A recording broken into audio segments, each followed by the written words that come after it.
If you have not been cognizant of this next issue, I can guarantee that it will go down as one of 2017's most defining issues for progressives, leftists, and those fake liberals out there.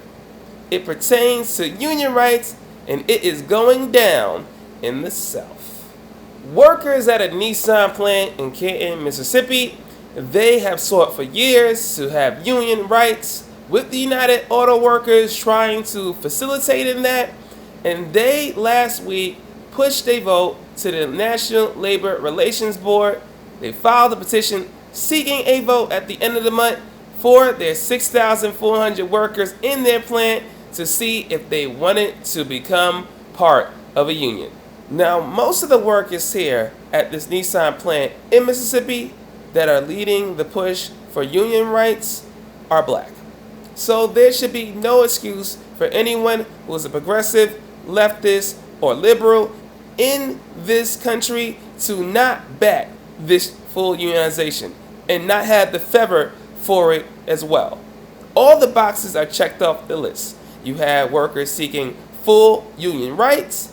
These workers are predominantly black, so there's no divide of economic and identity politics here. None.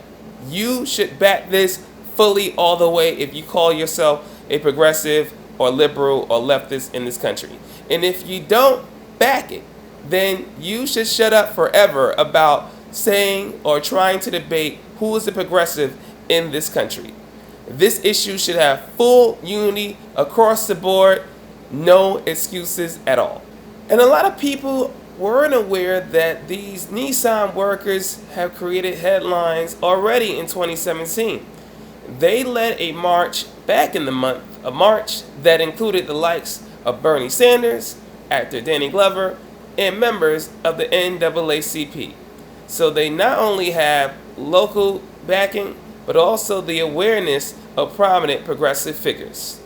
As expected, Nissan has begun their fight against union rights, with one of their spokespeople stating, quote, "Under U.S. law, we have the right to provide employees with all the facts to ensure that they make the best decision for them in the Canton community. We intend to exercise that right." Meaning that Nissan will indeed try to intimidate and use all of the shady tactics they can do to persuade workers to go against their best interests. Now, Nissan claims that they won't intimidate, but they're going to send all of this information out to make sure that workers are able to make the best choices for themselves. Meaning, of course, the best choices for Nissan to continue to deny basic union rights for workers. And Nissan continues in their full belief that they are justified to deny basic workers' rights by claiming that they give their workers in this Canton, Mississippi plant quality salaries and that they provide safe working conditions. But these workers saw during the recession that Nissan reduced their hours, and these workers were contracted, and they were completely fed up.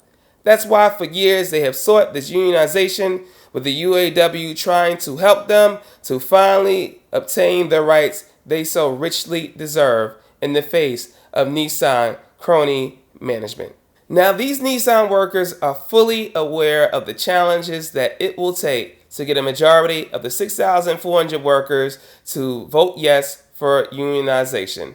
And it's made more difficult when you have the usual Republican and conservative nutcases out there trying to deny the workers' rights of unionization. You already have the Mississippi Governor Phil Bryant coming out and stating, quote, "Detroit is a perfect example of the damage the United Auto Workers can do to automotive manufacturing.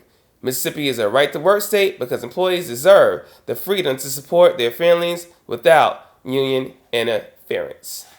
These are the circumstances and the environment that makes the challenge so onerous, so difficult for these Nissan workers.